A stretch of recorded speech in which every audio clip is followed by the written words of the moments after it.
Peace and welcome to the culture here on the Black Star Network. I'm your host, Farajii Muhammad. Thank you so much for tuning in and being a part of the conversation. Folks, happy Black History Month. We got a lot to cover. First and foremost, we're going to bring some latest around the funeral of Tyree Nichols, the 29-year-old black man that was beaten brutally by Memphis police. And we'll just share with you a little bit of what was said at the funeral, who was there, and more importantly, what's the call to action? So we're going to have that conversation. Also, folks, let's talk a little bit about what's happening in the area of making sure that of DeSantis not backing down in Florida.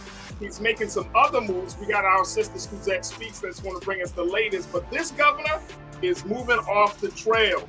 And then we check in with Lisa Snowden of the new Black-owned newspaper, the Baltimore Beat. And we're going to talk to her how one philanthropist emptied their coffers to fund her to make sure that she gets the word out about what's going on with Black people in Baltimore. We'll have that conversation and a whole lot more. So stay with us. It's all happening on today's edition of The Culture right here on the Black Star Network. Let's go.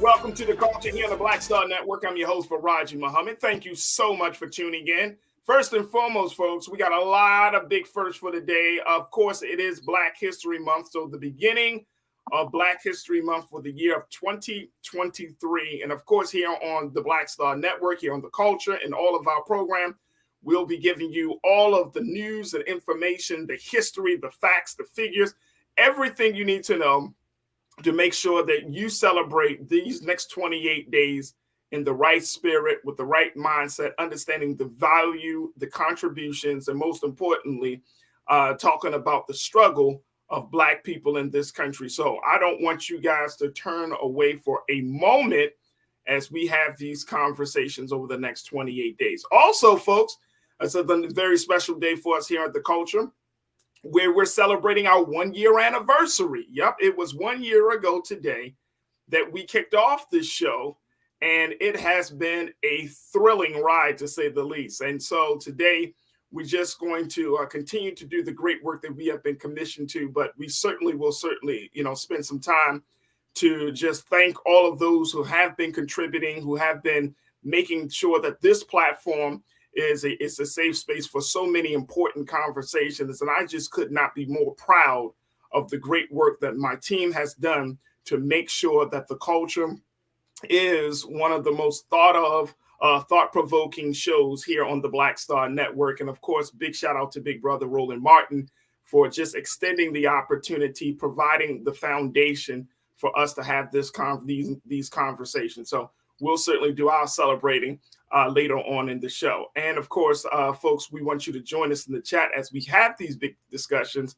We want you to post your comments in our YouTube chat and our Facebook chat, and you can certainly check in on our Black Star Network website as well, blackstarnetwork.com. All right, let me just jump in because we want to check in. We got my sister Suzette Speaks that's going to be joining us, but Reverend Al Sharpton has been speaking at the funeral of Tyree Nichols. Here's a little bit of what the good Reverend had to say. Picked up the phone. He said, Martin, you need to come. There are thousands here. They didn't come to see me. Dr. King got in the car by himself and rode over to Mason Temple, and he started speaking that night, and something came over him. He said that I don't fear any man. He said, God has allowed me to go to the mountaintop, and I've seen the promised land. And that's the last speech he gave right here in Memphis when he went to the mountaintop. I believe when he looked over, he could see a Barack Obama become president. I believe when he went to the mountaintop, he could look over and see a Kamala Harris sitting as vice president. I believe when he looked over from the mountaintop, he saw black police chiefs. He didn't expect you to disgrace him. He expected you to bring us on to the promised land. That's why I'm still marching. Yeah. Yes, I got books out. Yes, I got a TV show, but I'm a mountain climber. I'm not going to stop till I get to the top of the mountain. You can call me names on right-wing television. I'm a mountain climber. I expect stumbles to come my way. I'm a mountain climber. You can disgrace me. You can discredit me, but I'm going to keep on climbing. I'm going to climb until Tyree Nichols gets justice. I'm going to climb until Eric Gardner gets justice. I'm going to climb until we change the laws. We're mountain climbers. We're not day traders. We're mountain climbers. And if God be for us, it's more than the whole world against us. He walks with me. He talks with me. He tells me that I'm his own. He's been food when I was hungry, water when I was thirsty. He's my rock. He's my rock. He's my rock. My sword and shield. My wheel in the middle of the wheel. Yes. Yes.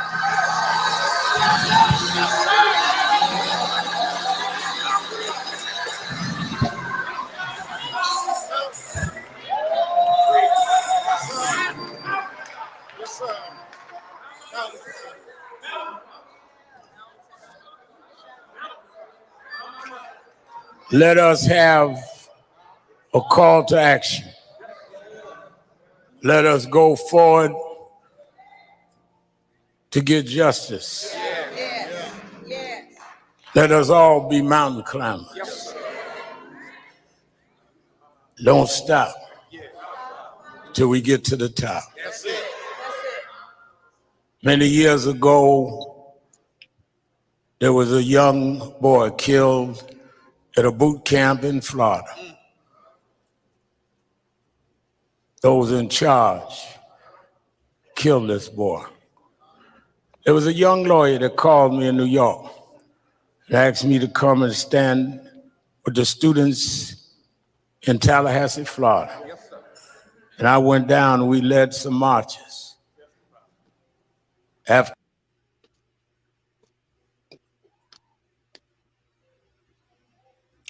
that was, of course, the Reverend Al Sharpton getting the people fired up and then sending us some instructions, some commands, Suzette, to, I would say some marching orders for the call to action.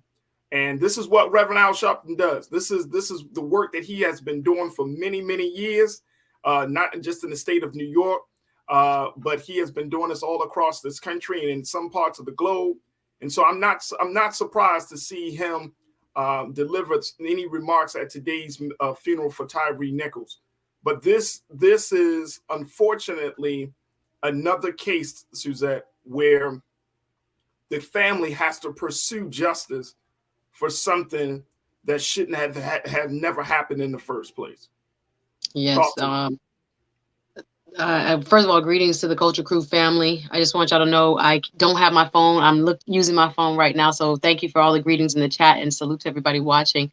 I'm a person that enjoys listening to, the Reverend Al Sharpton when it comes to very critical, national, international moments like this, where he has done an amazing job, especially I'm just thinking about the George Floyd funeral, where he also eulogized Mr. Floyd, of both addressing what has happened in this specific instance, but also broadening the conversation so that the world can see and hear, what are some of the ongoing issues we face here in the United States. Yeah. And I'm grateful that while we're on, the eulogy is being read, or being delivered. So I'm going to go back and watch it. But it is always a tough thing for us, I think, for many of us who are very deeply touched by these moments. When we see the brutality of a young Black man, we empathize, we can see ourselves, in his shoes, or someone we love in his shoes. And I think there's a phenomenon we've been talking more about.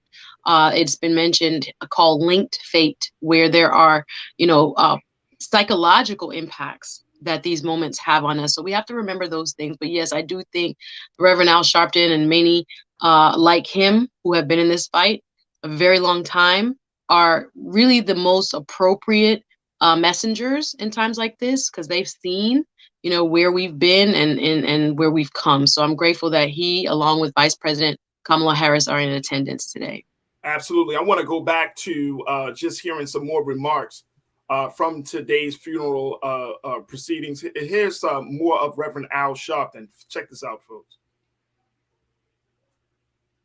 Now, you answered the bell for when many people wouldn't answer the bell. We know the big names that became hashtags, but for every George Floyd, for every Breonna Taylor, for every Ahmaud Arbery, there are 100 other nameless Black people who've been killed in America that nobody remembered, but you answered the bell, Reverend Al Sharpton, and I want to say thank you publicly.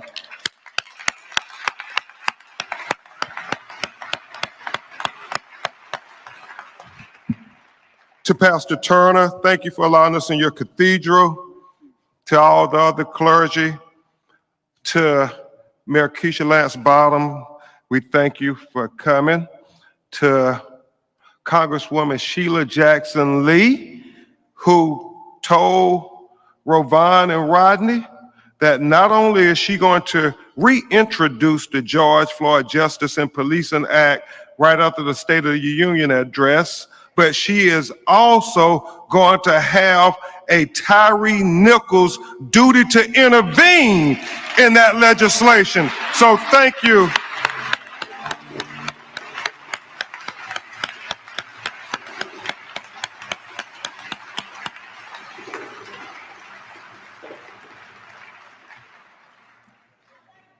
So,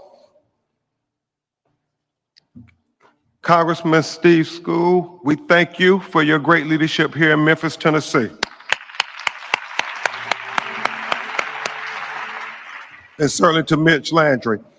And I would be remiss, Reverend Al, if I didn't acknowledge yet again the highest ranking African-American woman in United States history, the Vice President of the United States, Kamala Harris, who did not think it robbery to take time out of her busy schedule to come and comfort this Black mother who lost her child unjustly.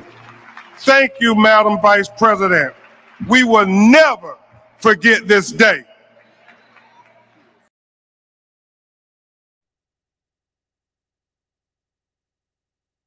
Folks, you've been listening to the live proceedings of the funeral of Tyree Nichols. We're going to take a quick pause. When we come back, we'll give you more of the live coverage of the funeral. And of course, we'll be talking to Suzette Speaks and you. So stay with us. It's The Culture here on the Black Star Network.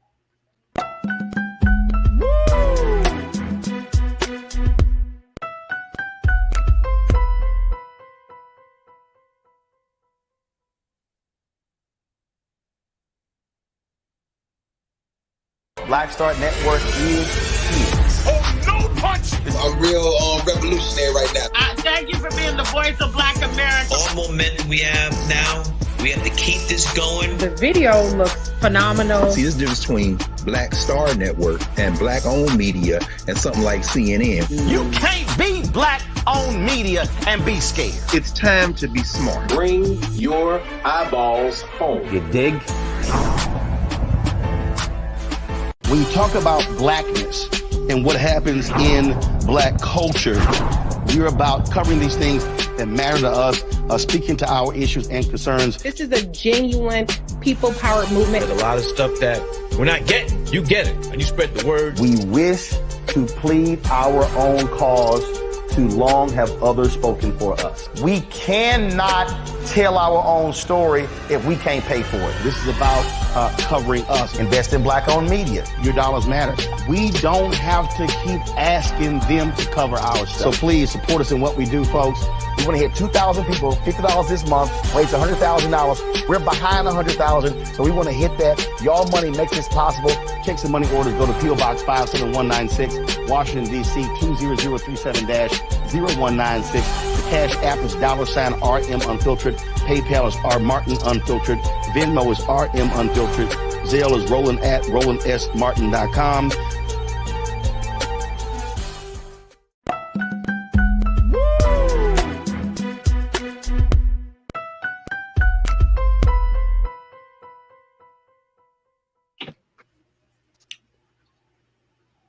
Folks, welcome back to The Culture here on the Black Star Network. We want to go right back to the funeral proceedings for Tyree Nichols, and then we'll have some conversation.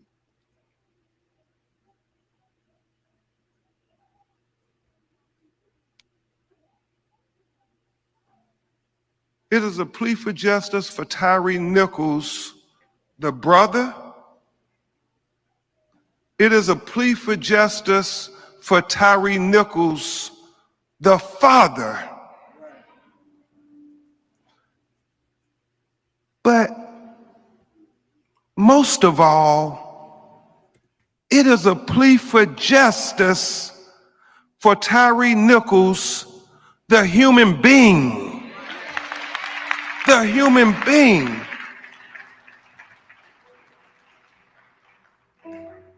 And when we watch, we don't see the Memphis Police Department Scorpion Unit extend 1 ounce of humanity during that 1 hour and 7-minute video. Ask your neighbor, why couldn't they see the humanity in Tyree? Turn to your neighbor and ask them that. Why couldn't they see the humanity in Tyree? For his mama.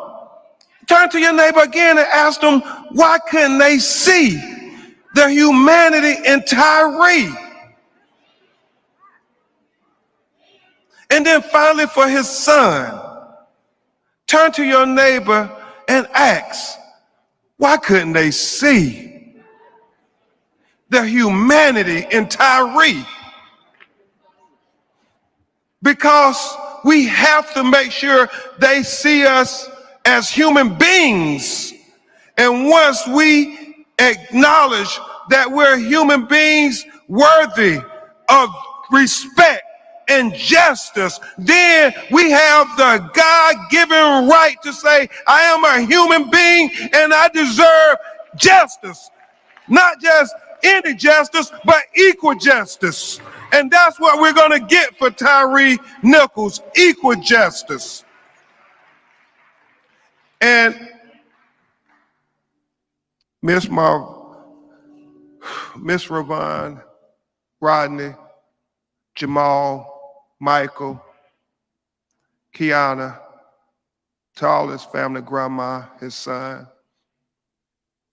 I know we can't bring Tyree back, but in this call to action, we establish his legacy.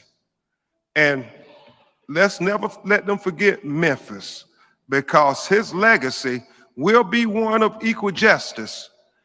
It will be the blueprint going forward, because we have to remember that in less than 20 days, when it was 5 black police officers captured on a video engaging in excessive use of force, when they were committing crimes on video, that they were terminated, they were arrested, and they were charged. And the police chief, Davis, and I have respect for her saying this, the police chief said that it was important that the community see us take swift action. They said it was important that we move swiftly towards justice. Well, when Laquan McDonald was killed in Chicago and by white police officers, it's important that the community see swift justice too. When Alton Sterling was killed in Baton Rouge, Louisiana, Mitch, it's important that the community see swift justice too.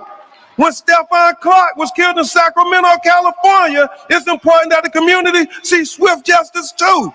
When Eric Gardner was killed in Staten Island, New York, it's important that the community see swift justice too. When Pamela Turner was killed in Houston, Texas, it's important that the community see swift justice too.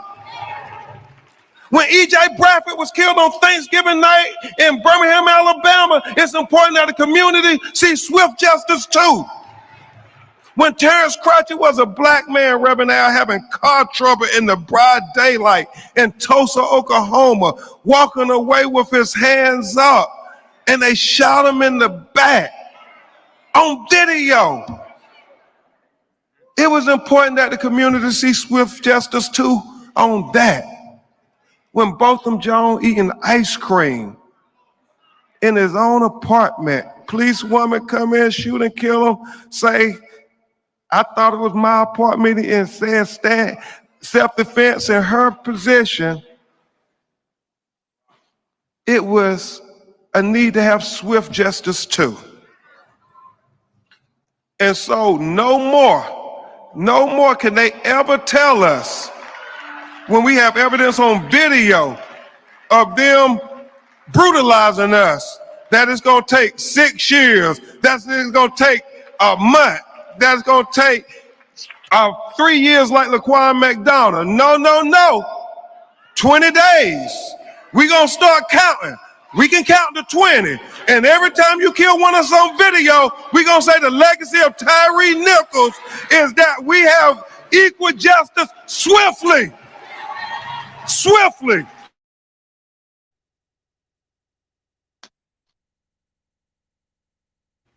I had to mute that because I'm fired up. I gotta bring my sister Suzette Speaks back into this. Listen, if I was watching this by myself, it would have been. I'm telling you, I had to put my stuff on mute, man, because I had to send out a tweet. I'm serious because he's touching on it.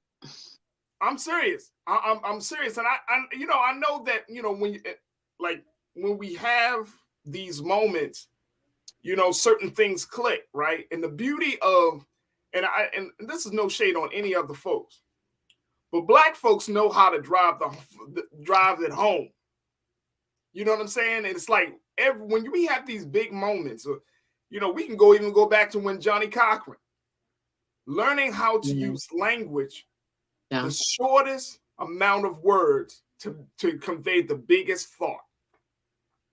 Johnny Cochran. Well, the beauty is that a lot of that originated in the black church, and here we are seeing it on display here in the black church. Yes, absolutely. Johnny Cochran said, "If it doesn't fit, you must acquit." Boom. That's that trial lawyer. As I'm listening to him, I'm like, I'm seeing a trial lawyer at work. Suzette, I'm seeing eyes of the jury go, yes, exactly. Yes. So those skills are just wonderfully, I think, again, a lot of us grew up, if we did, in church, learning oratory, memorizing poems, memorizing or being a part of church plays and whatnot. It was a part of our oral tradition that we saw kind of just blossom in the black church tradition in the United States. So yes, he's using all those skills. A confluence of all those skills are on display. Yeah, absolutely. And I think and I'm telling y'all, folks, this is going to be the question of this whole thing. I mean, he drove it home with the list of names, and this is the beauty of this is I would say this is part of the silver lining of this moment. That with every black man or woman killed in police custody or police presence, that we remind this country that this is not a one-off situation. This is not an isolated event. There is a constant reminder that this is a systemic pattern. And let me tell you why. Sandra Bland, Eric Garner, and we go down the list of names and the circumstances for their death, surrounding their death. It is powerful. And when that man just said, why couldn't they see the humanity in Tyree? Sweet to the point. Yeah, no, you can't. You can't. He's very good. Again, some people take issue with Mr. Crump and his Southern drawl, but let me tell you, he's good. He's really good at that communication piece. And Suzette, you know, he's good with his oratory skills. We understand that. He's good with reminding us, because he's been on these. He's been the lawyers for so many families in this situation. I know one of our culture crew say he's a Black America's general attorney, attorney general, excuse me. Sad but true, but yes. And it's like he's been so close to so many cases that he's calling out names that we haven't here talked before. about. Yeah. I know my crew the crew is saying, look, what about Shanquella Robinson? We got to throw her name out there. I mean, so many more. Sad. And he said, for every one person that we do know the name of, there are 100 other people that are unnamed. I don't know how the FBI, Suzette, and I'm going to say this because I know we're going to have to take a quick pause, but how the FBI, the Justice Department, the Supreme Court, the state the state courts, how can any one of those institutions not see the pattern or not see the systemic problem in policing in Black people in this country and not come up and not be supportive of either the George Floyd Policing Act? I'm so happy to hear that our representative Sheila Jackson Lee is putting the Tyree Nichols clause into that act. How can that happen? I mean, now you're laying it out so plain, Suzette, and I'm going to give you a moment to respond, but you're laying it out so plain that if America doesn't respond, and this is serious, folks, if America doesn't respond to the plain case that man just laid out in the few moments that he had, then what do you think that this country is deserving of? If they can't respond to the plain call for justice. Yeah, we have so many different lobbying groups and people who want things to remain the same, and we can talk about it more in depth after the break. But this is a clear clarion call to the fact that we need some sort of federal guidance, federal legislation, because it's not only happening in one state or one county or one specific city. This is clearly a nationwide epidemic, and it is affecting both Black and white people, because more white people are actually killed by police each year than Black people. And I think it is something that I don't know that we have the will right now with the Republican-controlled House. That's the key. But we have to keep pushing nonetheless and making sure, even if it's the smallest movement forward, some sort of federal guidelines, standards, or laws are passed so this can stop happening. Come on. Look, we got to take a quick pause. When we come back, we're going to let's take one more segment with this, Suzette, because there's still a lot to unpack as we're looking at the funeral proceedings. Folks, we've been showing you the live funeral proceedings for Tyree Nichols here. And of course, we will do our due justice here on the Black Star Network, replay the funeral for you later on today. But you're tuning in for the live funeral proceedings here on The Culture. We're going to take a quick pause. When we come back, let's get some remarks from our online culture crew, Suzette, and continue the conversation. Stay with us. It's The Culture here on the Black Star Network.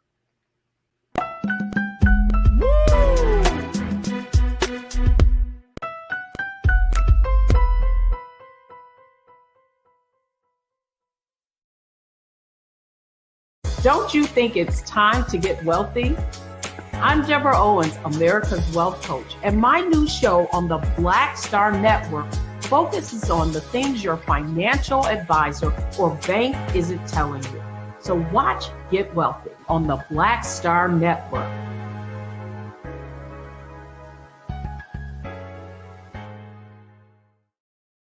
Hi, Hi, I'm Dr. Jackie Hood Martin, and I have a question for you. Ever feel as if your life is teetering and the weight and pressure of the world is consistently on your shoulders? Well, let me tell you, living a balanced life isn't easy. Join me each Tuesday on Black Star Network for A Balanced Life with Dr. Jackie.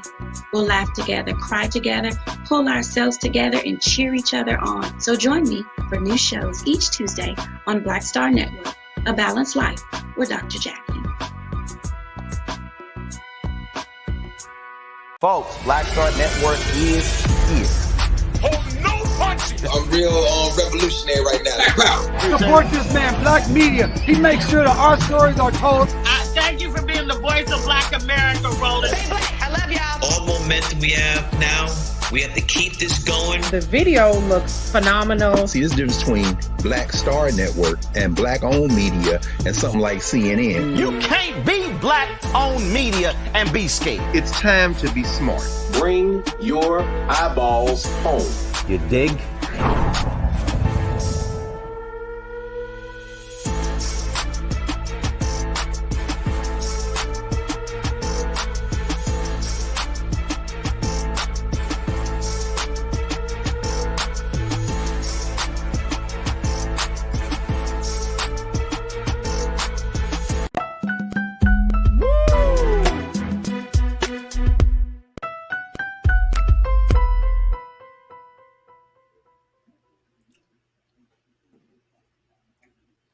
Folks, welcome back to the show. We're continuing to share with you just the live feed of the funeral of Tyree Nichols. We got word that the family is speaking, so let's jump right back into the live feed.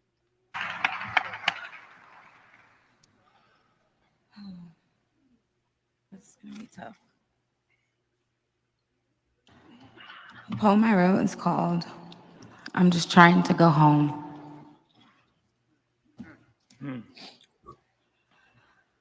I'm just trying to go home. Is that too much to ask? I didn't break any laws along this path. I've skated across barriers designed to hold me back. I'm just trying to go home, where the love is loud and the smiles are warm, like the sunsets that come for me in the coldest of my storms. I'm just trying to go home. I hear the sirens, I see the flashing lights. The directions are clear. Black skin go left, blue skin go right. I'm just trying to go home. Don't I deserve to feel safe? Batons, badges, boots, bright lights against my face. I'm just trying to go home. Does anyone hear the pain in my cry? The struggle in my breath? God replied, "Come home, my son. Now you can rest."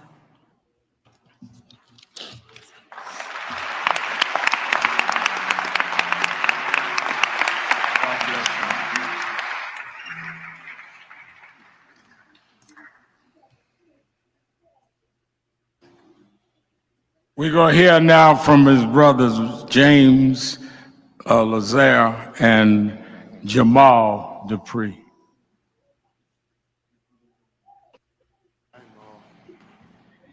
How you guys doing? So, I didn't plan to speak today, but as I was just sitting here watching everything, my brother was really robbed of his life. You know, my brother didn't live up to the normal black man hype. Basketball player, football player, rapper, none of that, right? He set his own path. You know, he made his own light. He's seen the world way different than I've ever seen it before. And when I sit here and look at the screens of the work that my brother has done, and from the vigils, from people talking to me about my brother, I learned so much about him. And I don't think people just tell me this or be telling me, but my brother really touched a lot of lives. He was a very solid individual. He was very peaceful. He was very respectful. And again, I've spent a lot of time away from my brother, and I wish that I haven't, because I want to know the person that everybody else knows. You know, and 5 officers made that happen to where I won't ever be able to do that. So just being here just sucks. But I'll never forget my brother. I'll never forget my Gemini twin. I love you, and just save a spot for me, bro.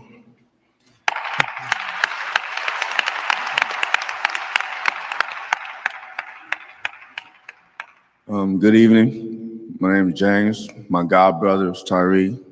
It's not too much I could say that hasn't already been said about him from everybody. But I wanted to share y'all a story of how he got his name, though. My mom named him. My sister Toya said earlier before, my mom named him, which was came from a movie called Silverado, one of the characters in it, and she liked that movie, but she wanted to name me that. But she always kept that name in her back pocket for some reason, I don't know. Then 93 came, and our boy came, and she was like, there you are, Tyree. And I used to always joke with him, like, man, you keep messing with me, I'm gonna take my name back. And he'd be like, no, you ain't, that's my name. But it was how he said it. You know, he was 8, and he was already knew who he was. Like, I'm Tyree, this is me, you know, and I always remember that about my little dude coming in the house watching me cereal and watching Looney Tunes or something. But I just want to thank everybody for being there for us and, you know, and showing love. But it ain't too much I could say that hasn't already been said about.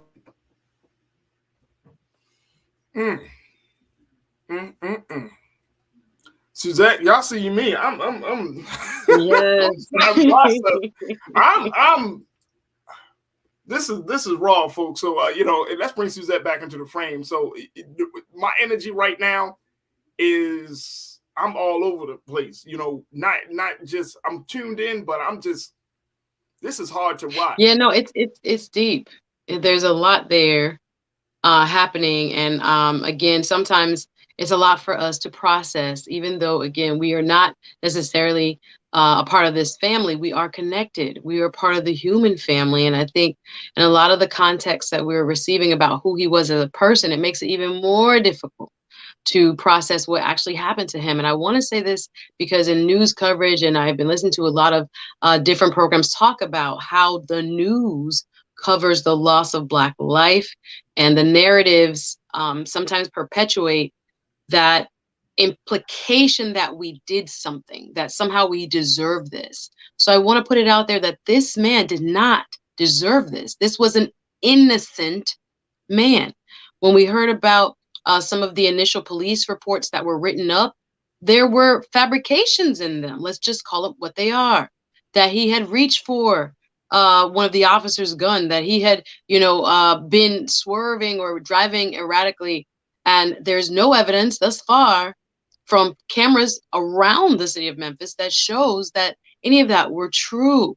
So we have to be very, very clear when it comes to why we are all so impacted, especially not just the United States as a whole, but especially as the Black community in the United States, is because we are seeing this over and over and over again. So unless we and our allies, our brothers and sisters of other backgrounds and faiths and on all walks of life see the issue here, which is a devaluation of life and anti-Blackness, such that we do not see a person like Tyree as worthy of life. And again, it's so institutionalized that even Black officers are promoting and perpetuating that same ethos. So we have to really stand up and be very proactive going forward and not let this moment pass by. Yes, we're at another funeral and it's so sad, but what we need is real action. I want to go back to the funeral, and I think you bring up an excellent point, Suzette. I want to go back to the funeral as the parents of Tyree Nichols are speaking. His mom, his stepfather has stepped to the podium. Check this out. Very hard for my wife. You know, this is her baby son, and it's nothing like your baby boy. When we got the news, it was very, very difficult. It was surrounded by lies, deceit, trying to cover it up. But as they say, what's done in the dark will always come to the light.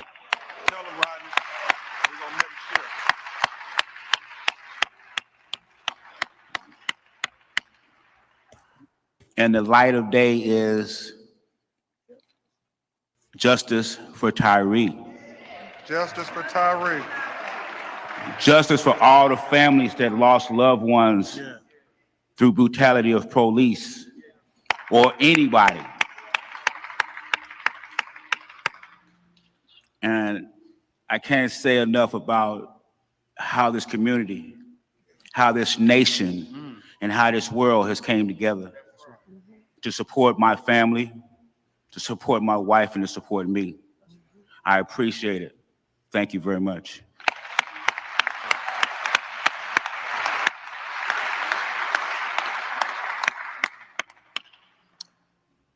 Good afternoon.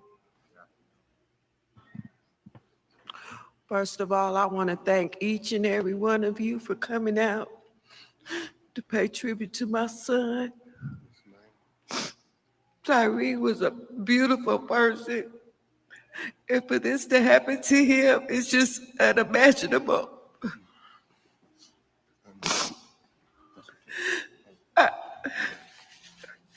I promise you the only thing that's keeping me going is the fact that I really truly believe my son was sitting here on an assignment from God. Yes, ma'am.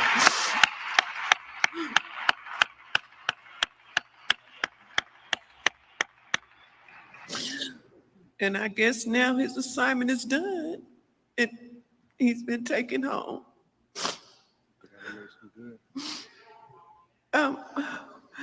I want to thank, yes.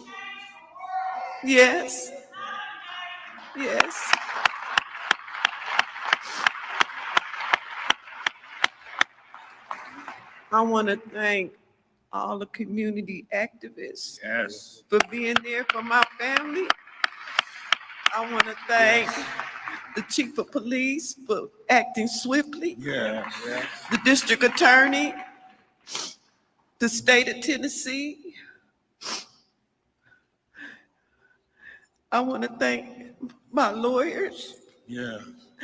Mr. Ben Crump. Yes, sir. And especially Kareem Ali. He has been our rock. He has been our rock.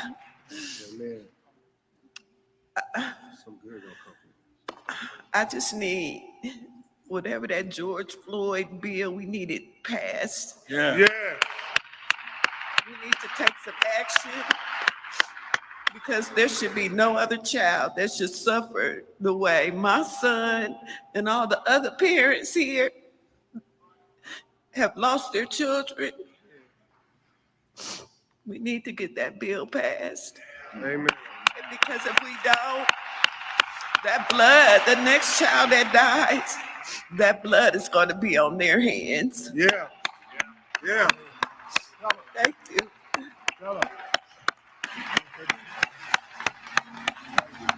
Give a hand to family.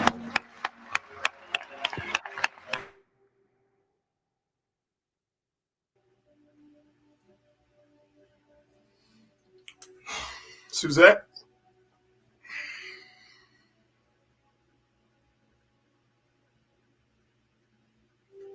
You're on mute. Suzette, you're on mute. Sorry. I was like thanking God that I'm here with you on this program, because if I were watching this, live, just back to back, it is a lot. It is a lot to mourn together. The nation is mourning. People around the world are mourning. I hear in that mother's voice a woman who is just coming to the realization, because she's been on TV, interview after interview, talking about, this trauma, this inexplicable tragedy, and this heinous act that was committed against her family. And we can't treat this like, okay, business as usual. We're moving on to the next case, another day, another hashtag. We have to stand up. We are hopefully in some way going to be able to negotiate. I was reading that Republican Lindsey Graham had some sort of proposal where qualified immunity would not be removed altogether for individual officers, but possibly could be removed for police departments, so that individual families could sue actual police departments, which really means taxpayers, but still not the officers. We need to make some sort of progress. There has to be some kind of common ground where we can look at what's going on from coast to coast, neighborhood to neighborhood. Again, we talk a lot about the Black lives that we see so regularly stolen from us. But again, the police kill lots of people every single year. And we don't have the uniformity of training or standards, even record keeping, to the point where you can be a bad cop in one jurisdiction and then go move to another state and get hired in another jurisdiction. That doesn't make any sense. There's a lot of common sense changes we should be making. And we really have to push our congressional members on both sides of the aisle to wake up and to deliver, because this is what we do not want to keep seeing, these funerals and this sadness. And hopefully we can gain some kind of ground in terms of going in a more positive direction for our country, where our law enforcement officers are held to an account on a national level. I'm not sure. I'm gonna be honest with you, Suzanne. I'm trying to that mother.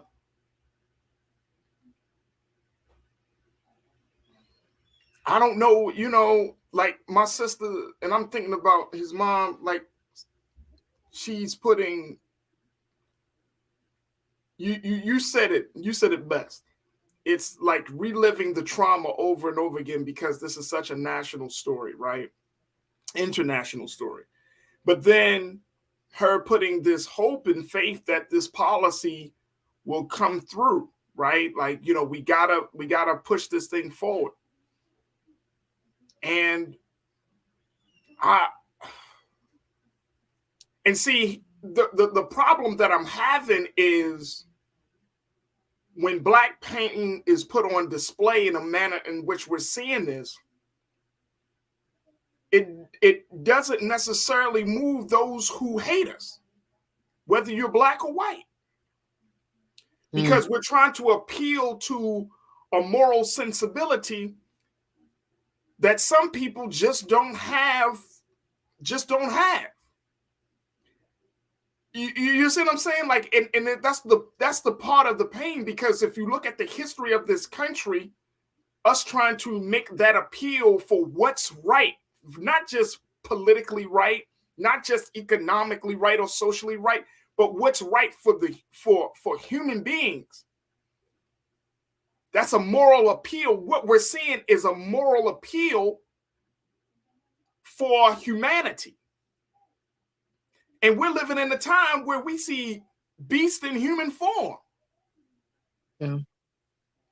So that's the other part that makes me sad about this, because it's like, are we appealing to the people that hate us, who've already shown?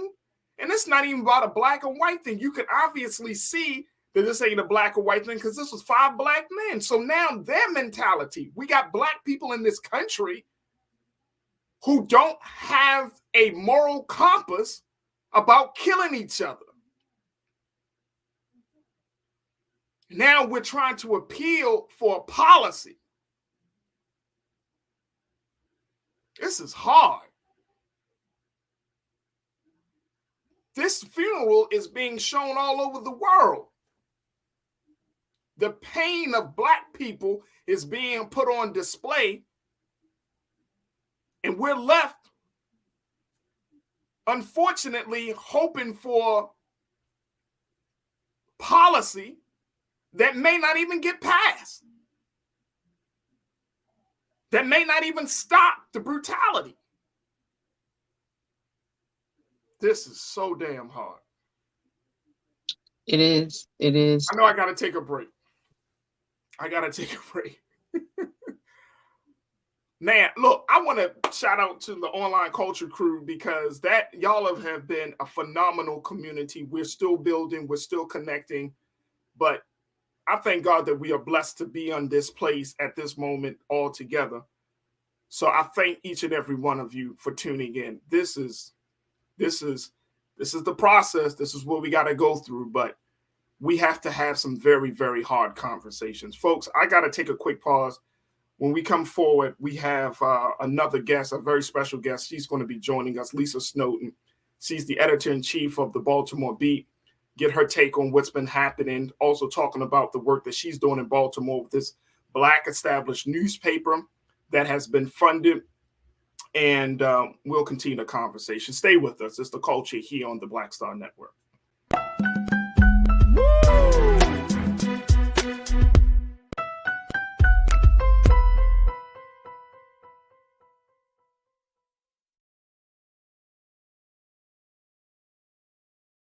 Folks, Black Star Network is here.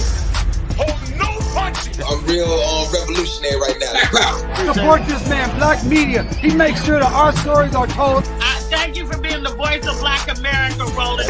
I love y'all. All momentum we have now, we have to keep this going. The video looks phenomenal. See, there's a difference between Black Star Network and Black-owned media and something like CNN. You can't be Black-owned media and be scared. It's time to be smart. Bring your eyeballs home. You dig? Pull up a chair. Take your seat. The Black Tape with me, Dr. Greg Carr, here on the Black Star Network. Every week, we'll take a deeper dive into the world we're living in. Join the conversation only on the Black Star Network. Hi, I'm Dr. Jackie Hood Martin, and I have a question for you. Ever feel as if your life is teetering and the weight and pressure of the world is consistently on your shoulders? Well, let me tell you, living a balanced life isn't easy. Join me each Tuesday on Black Star Network for A Balanced Life with Dr. Jackie. We're all impacted by the culture, whether we know it or not. From politics to music and entertainment, it's a huge part of our lives, and we're going to talk about it every day right here on The Culture with me, Farajii Muhammad, only on the Black Star Network. I'm Deborah Owens, America's Wealth Coach, and my new show, Get Wealthy, focuses on the things that your financial advisor and bank isn't telling you, but you absolutely need to know. So watch Get Wealthy on the Black Star Network.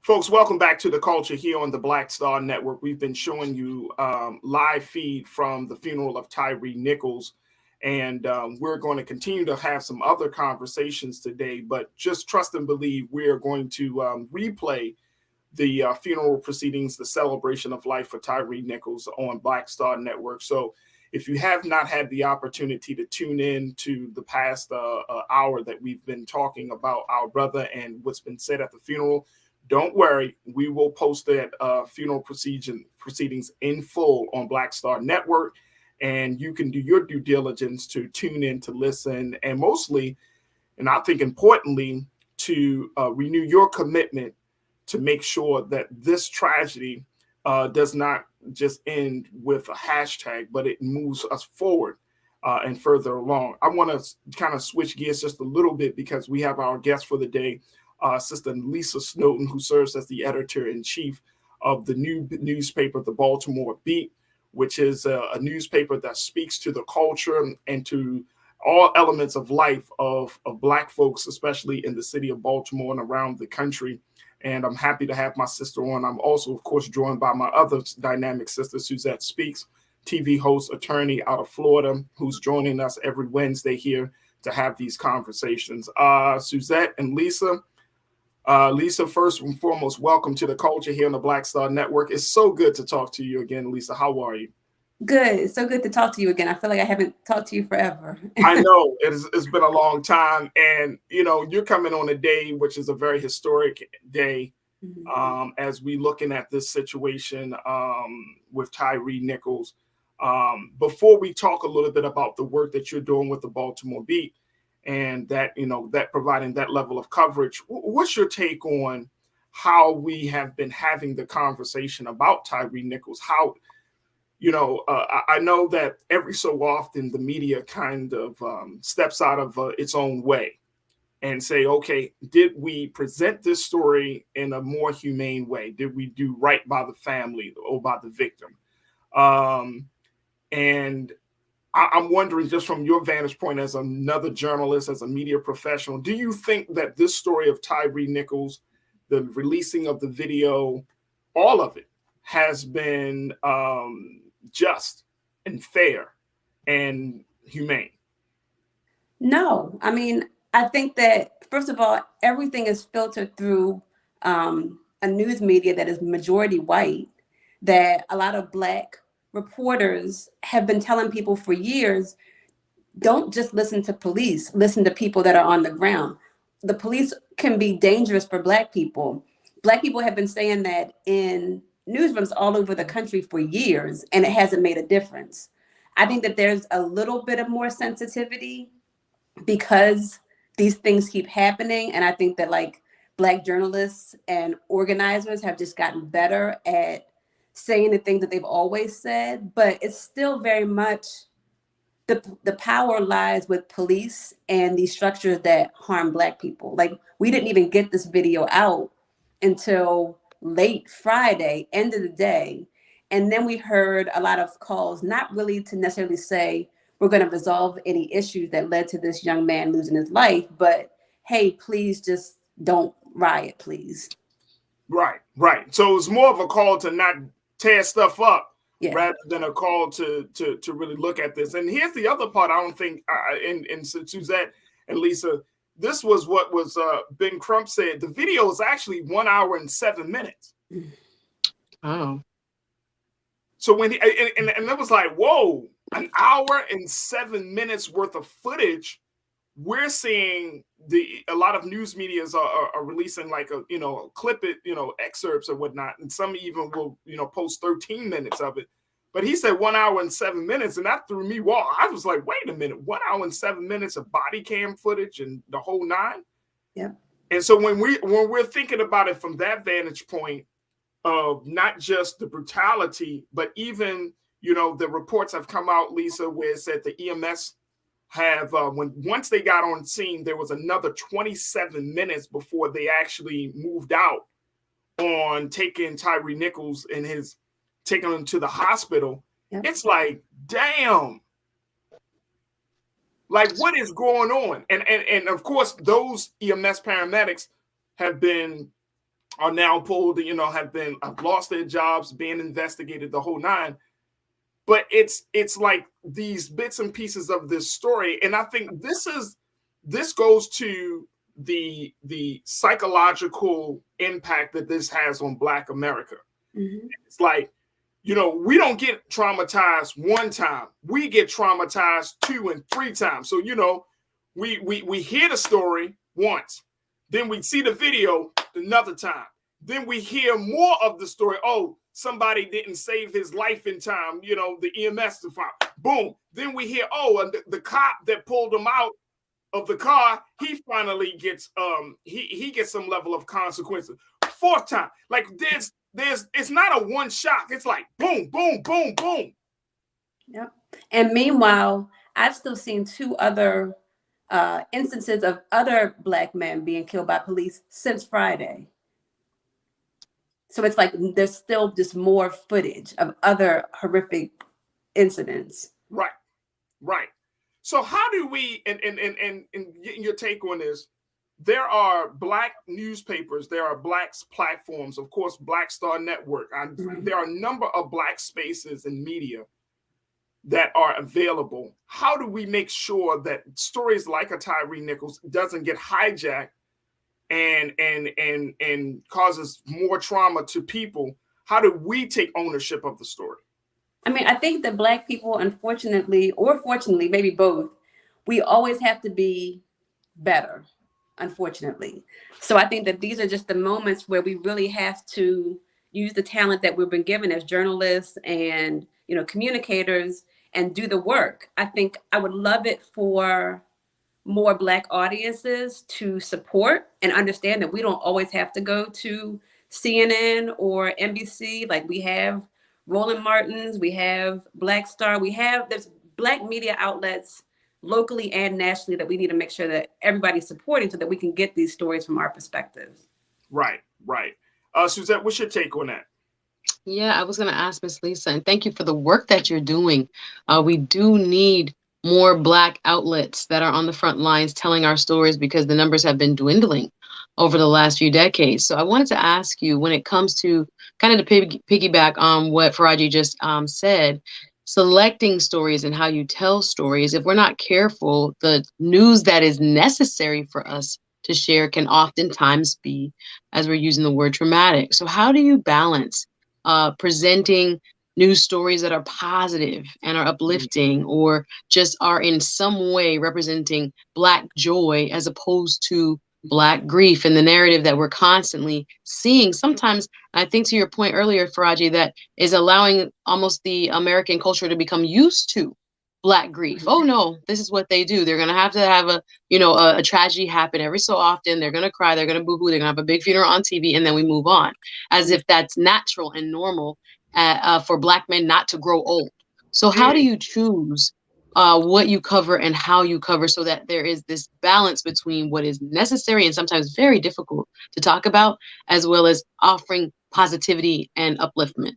Yeah. I mean, I think that my work as a journalist is to not create caricatures, is to tell the whole story. So like, when you're even thinking about a person, like your mom, you love your mom, but there's amazing stories you can tell about her. There's not so amazing stories. Like, it's really about searching out stories as opposed to searching out agendas. Like with my paper, we have a news section, we have an art section. So sometimes, maybe like for the issue of our last paper, the cover was a Black man who had recently passed away, who was the first Black photographer at the Baltimore Sun. So it's like this positive story about this person who was really an innovator and a glass ceiling breaker. His dad worked at the Afro, which is a very old paper here in Baltimore City, and he was able to grow up and work at the Sun. I think that's such a inspirational story. In the same paper, we're talking about maybe the things that the mayor is not doing to address keeping police accountable. And in the same story, we have a calendar where you can go out and listen to house music. So like, all of these are aspects of Black life in Baltimore City right now. I think there's space to tell all those different stories. There is a lot of space to tell all those different stories, and I'm happy that you created this space. Now I want to get to that part, because the other part, is that there was a major philanthropist who decided to empty the coffers of their foundation to help to establish the Baltimore Beat. Talk to us about that process and that part of your story. Yeah, so the Baltimore Beat has lived a few lives since I founded it in 2016. We started out as a regular for-profit model. That didn't work. We reinvented it as a nonprofit, which is something a lot of journalists all over the country are doing, because for-profit is hard. You have to make sure that you are kind of like keeping ad sales to keep your business going, which if you're not CNN is hard to do. So I was just doing it in a very limited capacity from about 2017 to 2020. And then for me, out of nowhere, this white family in Baltimore, the Hollis Center Foundation, approached me and said, we are seeing the effects of the pandemic and how that's affecting Black people more. We're seeing George Floyd being murdered, and we want to do more. And so they were able to empty their coffers and give me $1 million. $1 sounds impressive. And if I personally had $1 million, I would probably not have to work.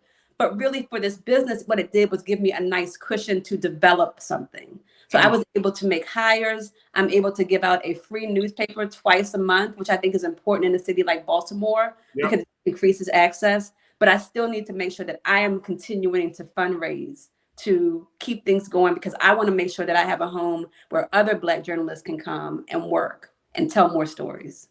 Now, Lisa, we got to take a quick pause, but I do have a question about that, because I'm sure it's going to be on some people's minds that if you get money from a white philanthropist and his family, does that mean that you have to become the mouthpiece of their agenda? It was important that this money be no strings attached. Got you. They gave me the money and I didn't have to talk to them again. When I'm doing my editorials, there's no me sitting down with like someone's grandfather or uncle to say, you know, this is my editorial plan. Is that okay? This is what I'm writing in my letter from the editor. Is that okay? There's none of that. And it took us a while to get there, because even after they told us we want to give it to you, no strings attached, it took about a year for them to actually mean it. But like for me, that was a no-brainer. If it didn't happen like that, I would not have taken the money.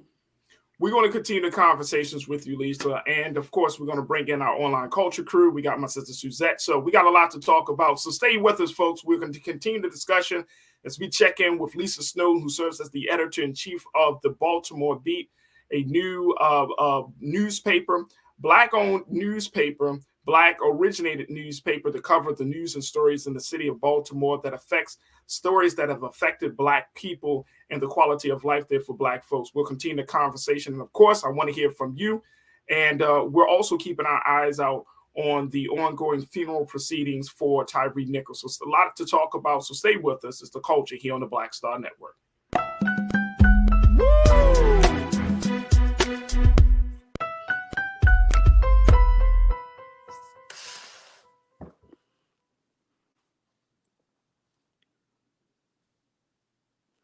Hatred on the streets, a horrific scene, a white nationalist rally that descended into deadly violence. White people are losing their damn minds. As an angry pro-Trump mob storms the U.S. Capitol, We're about to see the rise of what I call white minority resistance. We have seen white folks in this country who simply cannot tolerate Black folks voting. I think what we're seeing is the inevitable result of violent denial. This is part of American history. Every time that people of color have made progress, whether real or symbolic, there has been what Carol Anderson at Emory University calls white rage as a backlash. This is the rise of the Proud Boys and the Boogaloo Boys. America, there's going to be more of this. Here's all the Proud Boys, guys. This country is getting increasingly racist in its behaviors and its attitudes because of the fear of white people. The fear that they're taking our jobs, they're taking our resources, they're taking our women. This is white fear.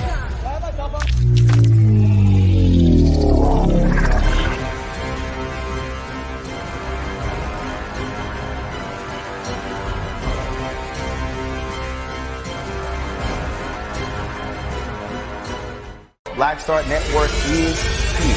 Oh, no punch! I'm real revolutionary right now. Thank you for being the voice of Black America. All momentum we have now, we have to keep this going. The video looks phenomenal. See, there's a difference between Black Star Network and Black-owned media and something like CNN. You can't be Black-owned media and be scared. It's time to be smart. Bring your eyeballs home. You dig?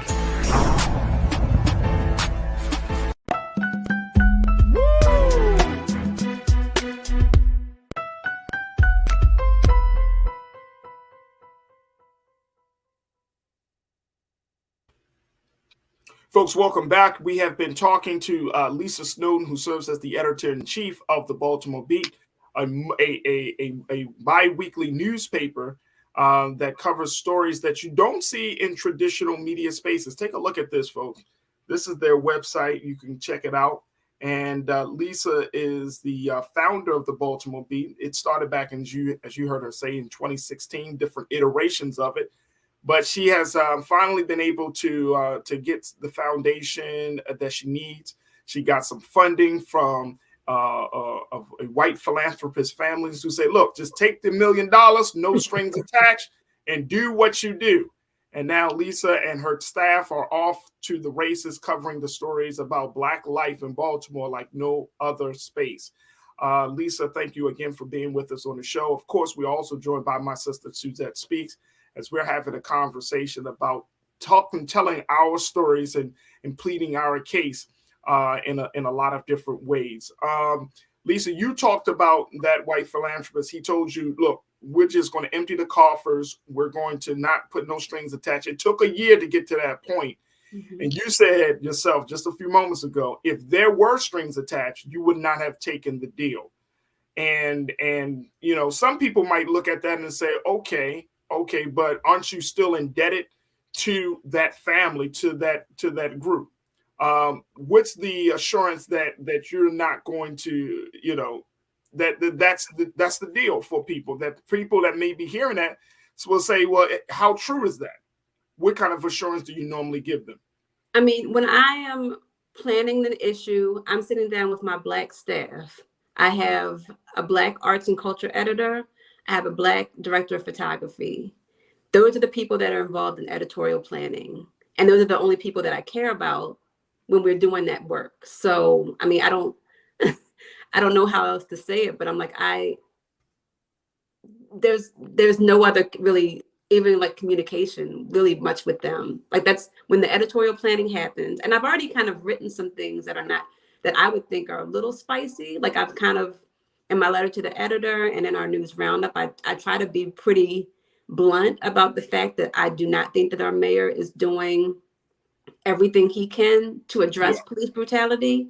I don't think that our new state's attorney, Ivan Bates, I am very concerned about a lot of his policies. And like when I write those things, I don't feel any fear from those funders or anybody that supports the paper even, because I think that I've always been pretty clear about my dedication to journalism and telling the truth. Absolutely. Absolutely. So what would you say is the role now? Because there's Black newspapers, Black's platforms, and even like when Brother Roland established Black Star Network, I mean, this has been years in the making, right? To get, you know, news and information out about our people, our community, our issues and concerns. But people, I think, and it's interesting that social media has played such an important and major role in so many people's lives beyond just the selfies, that people have still flocked to those spaces as being a source of getting their news and information about what's going on in the world. So do you find yourself in competition with social media because of your newspaper versus someone's post, where people take memes for the gospel, and they might look at your work after years of doing journalism and say, I don't trust that, but they'll trust a meme. It's a little frustrating. I just went to a meeting. There's a Baltimore Association of Black Journalists group that I'm a part of. And we were doing like some planning, like what do we want to accomplish throughout the year? And one of the things that I brought up is talking about educating people about the news and social media, because I remember watching, I don't cover a lot of national stuff, but I remember watching with the Megan Thee Stallion and Tory Lanez trial, how many of these like blogs popped up and they were sharing information. There was no source on where they were getting this information. A lot of that information was false. Like it was kind of like clearly in, you know, wanting one side of this case to win and not the other. And so I don't want to get frustrated, because I know that there's, you know, I went to journalism school. I have dedicated my life to this. Not everybody wants to go to journalism school or even think as deeply as I do, but I want to make sure that like we are all a resource to people to help them understand like what all this information is. Like social media makes it easier for people like us even to access. Like maybe we would have been shut out by a lot of white newsrooms, but we were able to now be online. So that's a good thing, but it also means everybody can do that. So I think that it's good to try to educate people and also make sure that you have standards that you are operating up to so people can kind of see the difference in even the quality of the information. Absolutely. Suzette, what you think about that? Because, you know, you have your show on YouTube and you get your information from credible sources, but some people still might push back on that. Because a lot of people don't know what a credible source is. I used to be on the board of SPJ Florida, Society of Professional Journalists here in Florida, a statewide organization. But we had a program called Fake News, where we would have it at libraries so that people could see a headline and read a byline, or try to train people's eyes to question where their sources were coming from, because the average, even college student up to our elders, could be fooled by clearly what would, to a journalistic eye, be a fake story. But they don't know that it's fake because it's on the internet. And sometimes we have this propensity in our current day culture to think because it's on the internet, it's true. So what she's saying is, where that come from, or how I don't believe that. You don't believe that. But it's a lot of people down these rabbit holes that I meet very otherwise intelligent people that are having conversations with me, and I'm realizing, whoa, they are literally into the deep conspiracy theory realm because they're not really able to verify or understand what is a real source, or what is just a guy who just came up with this crazy theory and just started writing it and put it on what looks like a news website. I wanted to ask Lisa about that when it comes to, and I'm an advocate for print journalism. Do not come for me when it comes to print, because I think about that when a friend of mine approached me down here about starting a newspaper down here, and I was like, you know how much it's going to cost you and how difficult it could be.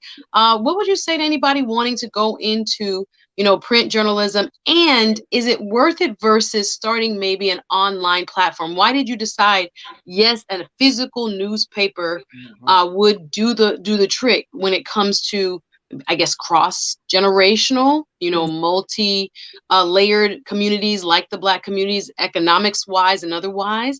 Why choose to do a printed paper as opposed to what Farajii is saying, where, we live online and doing it in a online medium only? I'm curious. I really felt like print was important. I think that it's not something you can necessarily do without a lot of consideration. In Baltimore, the statistics show that there are so many people that still do not have reliable access to the internet. Like there's study after study. And that is a problem. Like I remember my partner in the Beat, like being out during the beginning stages of the pandemic and seeing like homeless people even that didn't understand what exactly was going on. So there are so many people that are left out of the information cycle when we put it all online. I do understand, I'm not completely unrealistic and not understanding the importance of online, which is why the Beat does have a website. We've invested in that website to make it nice and easy to access. But I just really felt like it's really practical to have a print paper that goes out all over the city. Not only do I have journalism, but every week there's a resource guide that gives people where to go to get free groceries, where to go to get rent assistance, where to go to open up a bank account. And like I mentioned, we have two different calendars. We have our government and community calendar, and we have an arts and culture calendar. And these are things that people can literally just use, pick up, draw a circle around it. I want to go to the city council meeting. I want to go to the school board meeting. And I think that's very, very practical. I literally just tweeted this week. I'm like, when people say that print is unreasonable, I'm like, what are they saying that Black people deserve or don't deserve? Because there's nonprofits that have gigantic, fancy fundraisers. There's nonprofits that do lots of things with money that I'm not doing. I'm putting money in Black people's hands, or I'm giving Black people information. And I don't think that that's something that should be unrealistic to fund, although I guess I will find out, because like I said, I still need to raise money. So it's an experiment, but I think it's an important experiment. And as we wrap up this part of the discussion, Lisa, I'm wondering, over 2023 just started. So what are some of the big goals that you want the Baltimore Beat to accomplish this year? I mean, you talked about the fundraising effort with that initial, investment of that $1 million. But what other goals do you guys have in mind?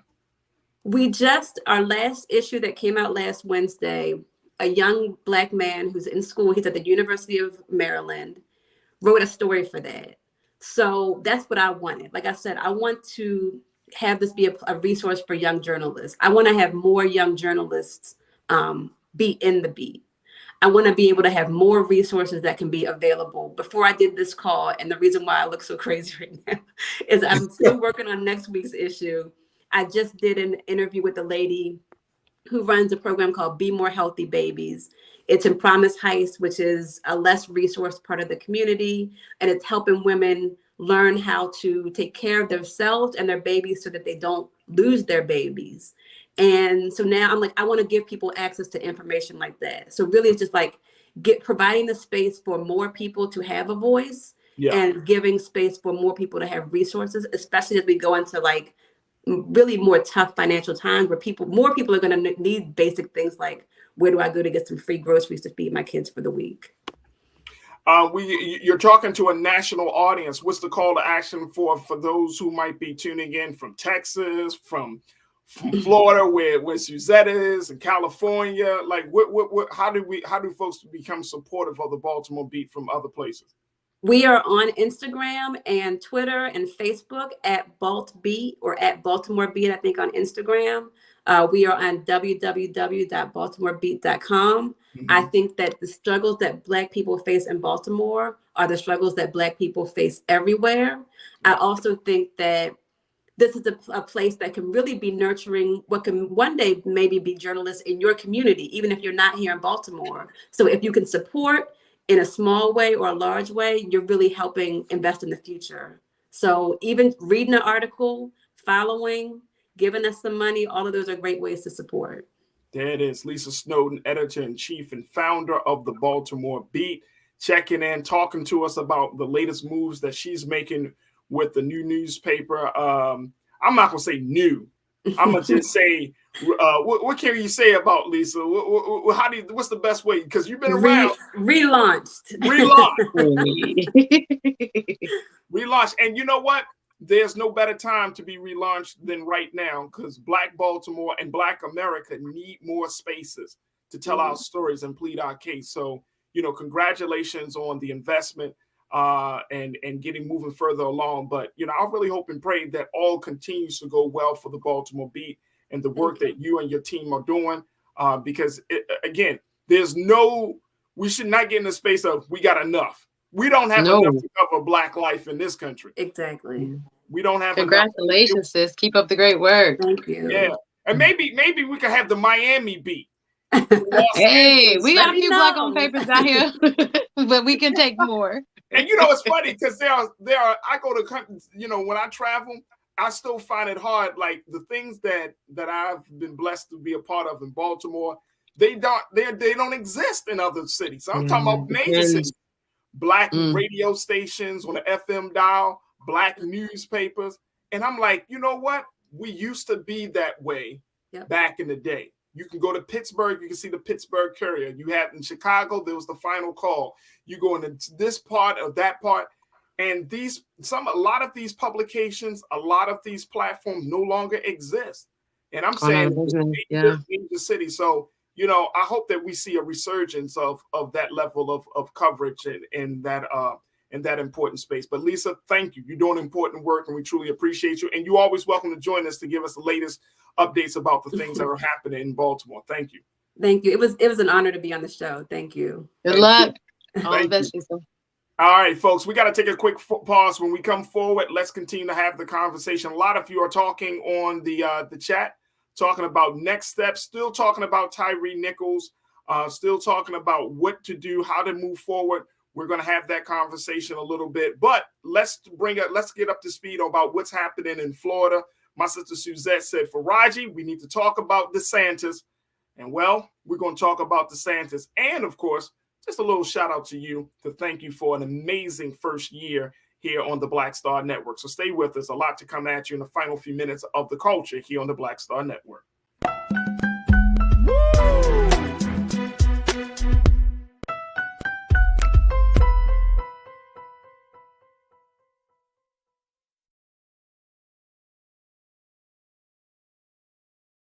Hi, I'm Dr. Jackie Hood Martin, and I have a question for you. Ever feel as if your life is teetering and the weight and pressure of the world is consistently on your shoulders? Well, let me tell you, living a balanced life isn't easy. Join me each Tuesday on Black Star Network for A Balanced Life with Dr. Jackie. We'll laugh together, cry together, pull ourselves together, and cheer each other on. So join me for new shows each Tuesday on Black Star Network, A Balanced Life with Dr. Jackie.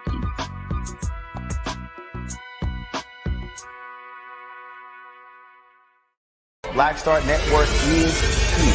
Oh, no punch! I'm real revolutionary right now. Thank you for being the voice of Black America. All momentum we have now, we have to keep this going. The video looks phenomenal. See, this difference between Black Star Network and black-owned media and something like CNN. You can't be black-owned media and be scared. It's time to be smart. Bring your eyeballs home. You dig?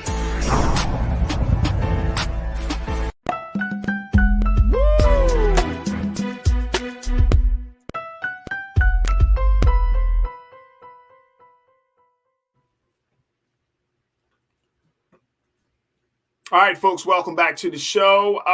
Let me bring my sister Suzette Speaks.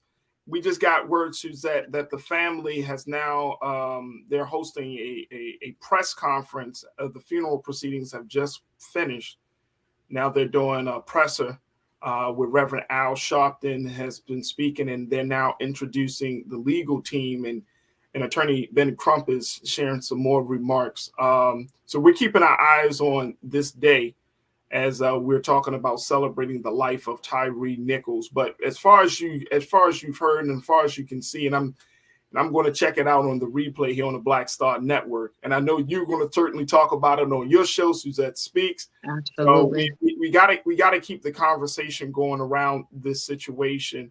But one thing I wanted to pick your brain about was this pursuit of justice for this family. You know, with all of these new developments in this case, what do you foresee happening at this point? With they brought in they found two other officers that were involved. The sixth one, Preston Hemphill, he was the white officer that was on camera saying some disparaging things and pulling Tyree Nichols out the car. The other officer they have yet to identify. There's a seventh officer that was present. They have not disclosed that person's name. The EMS, we talked about that. The paramedics that came on the scene. So what's the next step for this family now that our brother Tyree has been laid to rest?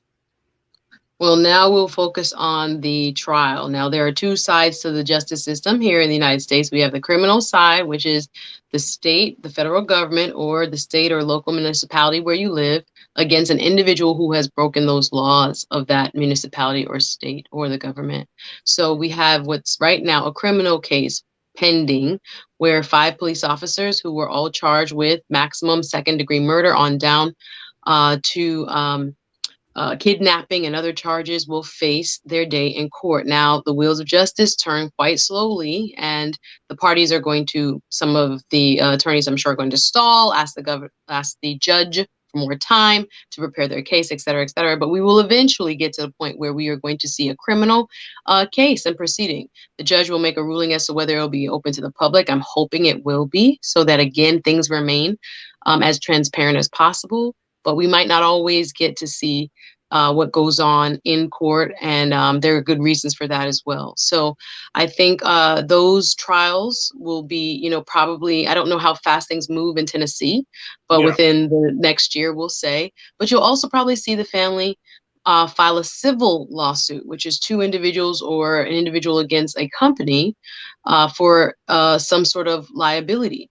So you might see, and I'm pretty sure that Attorney Crump and his team will move forward with that type of direction where civil liability or some sort of civil case will be filed for the wrongful death. And again, that does not involve the government. That is 2 individuals saying that you had a duty towards me. Yeah. And most likely because of qualified immunity, it won't be against those specific officers, but it will be against maybe who they work for, the county, the city, even possibly other local entities that were involved or on the scene.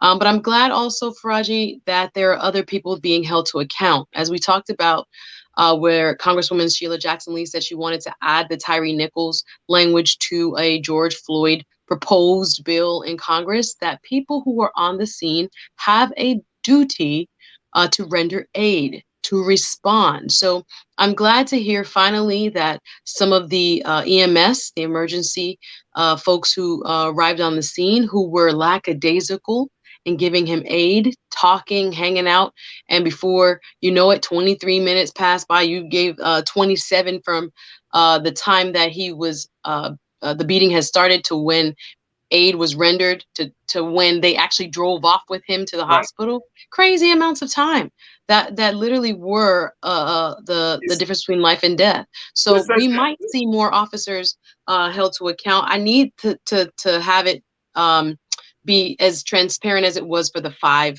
Black officers. Let's put it like that. Where are the names? Where are the other people? There were plenty of people on the scene according to the various videos. So we need to have more accountability across the board. With the response that the paramedics gave, the slow response that the paramedics took in getting Tyree to the hospital, would that count for some sort of criminal? I mean, could those individuals, and we know who those individuals are, it's 2 Black folks, a Black man, a Black woman, and a white male. Would that justify any type of like criminal charge? Yeah, criminal charge of any sort?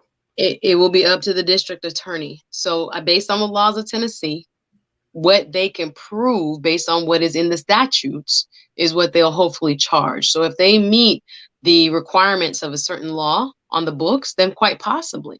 So whether it's some sort of negligence, I don't know. That's more on the civil side. I'm sure they could be sued, or the ambulance company. I don't know if it's a part of the county, et cetera, et cetera. But criminal charges will have to come from the district attorney, or what we call in Florida state attorneys, based on what they can prove under a statute. The elements are the elements there that they can prove up. So quite possibly, but I'm not 100% sure based on Tennessee law. I was thinking about it, and even in talking about this story and preparing for today's show, which I knew was going to be kind of it's going to be a hard show, right? But something that crossed my mind is, even in the language that we use when we're saying we're in pursuit of justice, as if justice is elusive, it's hard to attain. And, I've been reading that language throughout this whole process, and I keep saying to myself, this doesn't fit with me. Why does this doesn't sit with me? And it's like, justice is not hard. You just have to have the will to commit to it. It's not something that's you got to run after. It's not something that is far off away from you. Justice is standing right in front of you. You can embrace it. It's just whether you make the decision, the commitment to do it. And what I'm seeing here is, and we will see if the Memphis Police Department is serious. I mean, you got these 5 Black men charged in a very short period of time, as Ben Crump said, within a 20-day period. So that must mean that this is going to be the new timeline for us to, quote unquote, pursue justice. But what's the likelihood that may be the case? What's the likelihood that we're going to see any justice coming from this? I mean, even though charges... Well, I heard brother attorney Ben Crump say it, and I'm glad he did say it, because he needs to point out in the court of public opinion what is so unique about this case, guys. Where 20 days we could have an arrest, 20 days we could have people fired and made the videos made public. We haven't seen this type of speedy transparency in the past. So I'm glad he is calling out what we are now calling, the blueprint, right? As he has said in his many public appearances. But again, I think that it depends on where things like this happen going forward in the future, and the will of the local officials, the local police chief. They have so much power, the local DA, right? In terms of making this type of swift action, a part of what you're saying, the equity, the equal justice under the law for everyone. And I'm not too sure we we're seeing the pendulum starting to swing, but I'm not going to say that it is fully in motion, because there are going to be times, I'm sure, sadly, I can tell you that in the near future, we're going to see things like this happen again. And we may not see the same swift response, but we should. So we need to be calling it out and constantly making sure that we are at the helm of the calls for equal treatment, no matter what the color of the officer is, no matter what the victim's race, gender, all of that.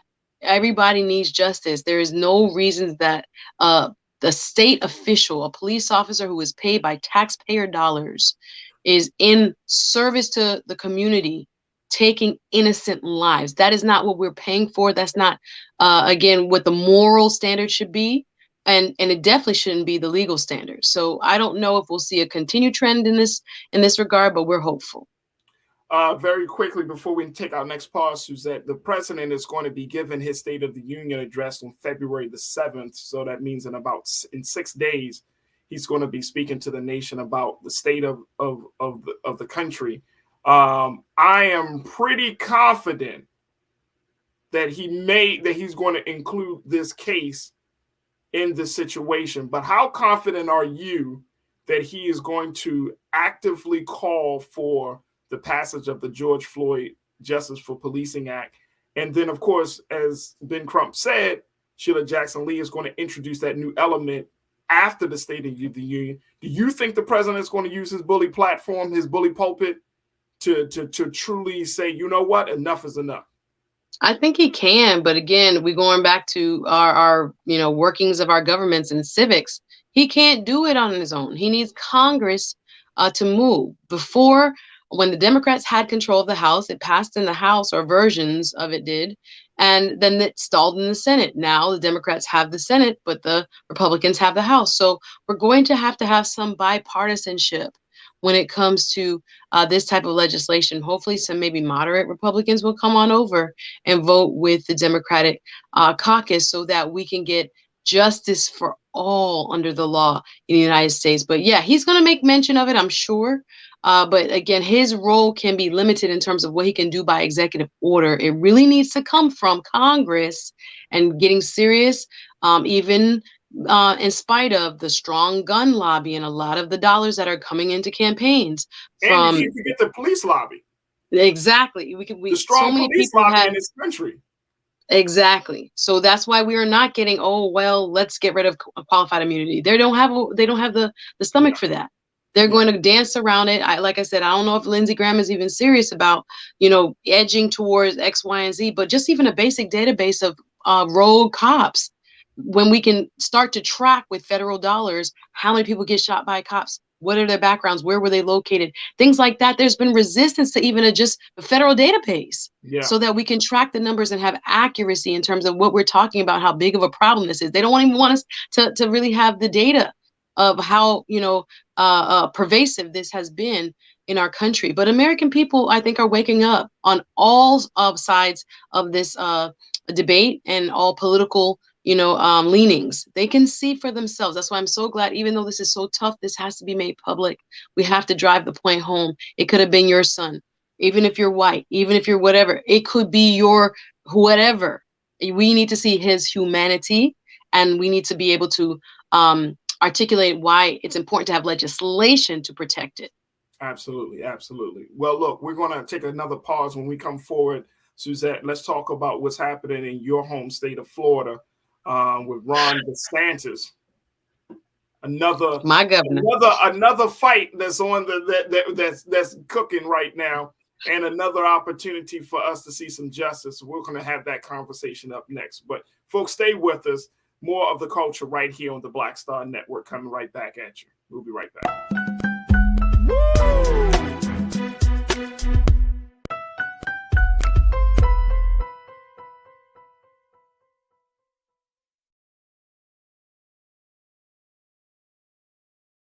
I'm Deborah Owens, America's Wealth Coach, and my new show, Get Wealthy, focuses on the things that your financial advisor and bank isn't telling you, but you absolutely need to know. So watch Get Wealthy on the Black Star Network.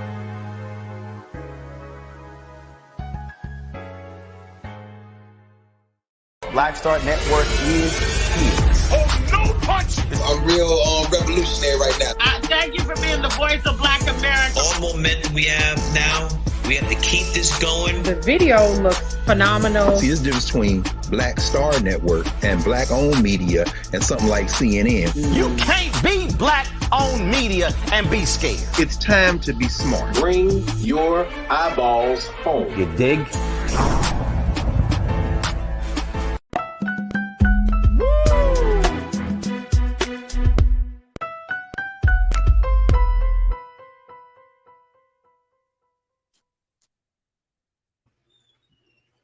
All right, folks, welcome back to the show. For the final conversation, we want to do an update and follow-up on the story that we're watching down in Florida right now, where Governor Ron DeSantis is not backing down from his efforts to fight against history. And Suzette, you wanted to talk about this because you see the writing on the wall that this governor is taking the state of Florida and has taken the culture war that's happening in this country to a whole new level. What's the latest right now with DeSantis? There's so much, and I know we have limited time, but the main takeaways was during a press conference this past Tuesday over in Sarasota at the State College of Florida at one of the 12 major colleges that are funded by the state of Florida, public university system, as well as there are 28 when we count community colleges that are funded. Mr. DeSantis is proposing sweeping changes. He has continued with what he described in the woke bill as this is a need to change the ideology and the propaganda that's being taught at universities. Main takeaways, he has changed the rules on tenure, right? Making tenured professors less secure. He is also, as we spoke about here, just maybe 3 weeks ago, I hate to say it, that my words rang true when the governor asked for an audit of all diversity and inclusion, DEI, diversity, equity, and inclusion programs at state universities. He asked each university and college to give him an audit of what was receiving state dollars. He said in this same press conference that he is going to zero fund these programs. He said it very matter-of-factly, we're going to have these, and I paraphrase, die on the vine. They're just going to be, there's going to be no funding for DEI anymore in any capacity. So for example, University of Florida has about, the largest state-run university has about $5 million worth of DEI programs, and about $3 million of those dollars come from state funds. So think about the level of faculty, programs or student programs that are going to be impacted if the state zero funds through the governor's line item veto power. When the budget comes to him, he's gonna cross them all out, every single DEI program. So we're seeing nothing new from Mr. DeSantis, but it's an upheaval. And I will also point out what he's done right where he was in Sarasota. There is a public funded university called New College. It is a small liberal arts university founded in 1960. The governor appoints the board of trustees at each college, each public funded college. He has changed over that board to predominantly conservative folks. They have voted out, the board votes on the president of that university. The popular president was just replaced with the former, guess what, commissioner of education that worked for the governor. So there's a lot of happenings where we're seeing or we're hearing the rhetoric about freedom and protecting First Amendment rights, but the governor seems to, in this kind of regime, mean to say that he and the state legislatures will be the end all be all and what students and faculty can both teach and learn in the state of Florida, and it's very dangerous. Very dangerous, and I'm looking at this piece, Suzette, where the governor said that he said this at the college. He said, I think you have the dominant view, which is not the right view. The dominant view is the use of higher education under this view is to impose ideological conformity to try to promote political activism. That's what a university should be. That's not what we believe is appropriate in the state of Florida. Instead, we need our higher education to focus on promoting academic excellence, the pursuit of truth, and to give students the foundation to think for themselves. No, sir. You're teaching them what to think. Don't play games. So in that order, in addition to DEI, he wants to zero fund at the university level. Again, you have public funded law schools, etc., that you will no longer be able to teach CRT. You are going to have any CRT programs defunded. And again, we know what we just heard him do when it comes to the disapproval of the College Board's high school AP African American Studies coursework. And he said in this also agenda that he would require teaching about Western civilization. Required teaching, right? Again, he's determining what has value and what does not. And again, among AP classes, you can learn about Chinese culture, you can learn about Italian culture in Florida, you can learn about anything else, but there seems to be a theme of anti-Blackness, many would say, because of what he's singling out and who he's singling out to not find value in, and to remove those programs across the board for all public universities and colleges in the state of Florida. And the theme of making sure that you don't get politically involved. There should be no activism. There should be no quote unquote resistance. There should be no, call to action or pushback against, these old, antiquated, white supremacist based ideas that are constantly being taught in these schools of higher education. I mean, it's insane. And, one of the things I think we need to learn from the Trump era, that we need to apply today, is the fact that don't think that crazy cannot be supported, right? Like we all kind of thought, oh man, Donald Trump won't win the presidency, and boom, that November, that joker won the presidency. There he was, right? and the whole country was just like. So at this point, when DeSantis says things, and he's more politically savvy. He has the power of the state of Florida, a major state in the country that has power over a lot of things in various industries. I'm not taking him for a joke. He's one of the major leaders of the culture war against everything that's Black right now. And so I'm not taking him for a joke. And I know that with the power of influence, the power of persuasion, the power of propaganda, the power of social media, we may see some other states, we've talked about it, other states fall in line with it. So this is something that, I'm glad that we're at least exposing and having a discussion around. But more importantly, just to keep in mind, do not take this level of opposition to Black history and the fight against history, don't take it for a joke. Because guess what? Somebody is believing this guy. Somebody thinks what this guy is right. Somebody thinks that what this guy is needed, and we need to keep our eyes open on that. So, Suzette, I appreciate you for bringing us up to speed on this story. Very quickly, we're celebrating our 1-year anniversary today, Suzette. Congratulations! That's a huge deal. Yay! Round of applause. So we have had a phenomenal cast of contributors and culture crew members and guests. I mean, people who have made this show possible. First and foremost, starting with the man himself, Brother Roland Martin. I cannot thank you enough, big brother, for giving us the space, the platform. And people may not know this, but Brother Roland is not one of those guys who tells me, like, you need to talk about this, you need to talk about that. When we have these conversations, he gives me and my team, the creative space. The only thing that he requires us to do is to be professional, to be accurate and telling the truth, right? And to love the people. Those are the only parameters I would say that he has given us. Other than that, he gives us the creative space.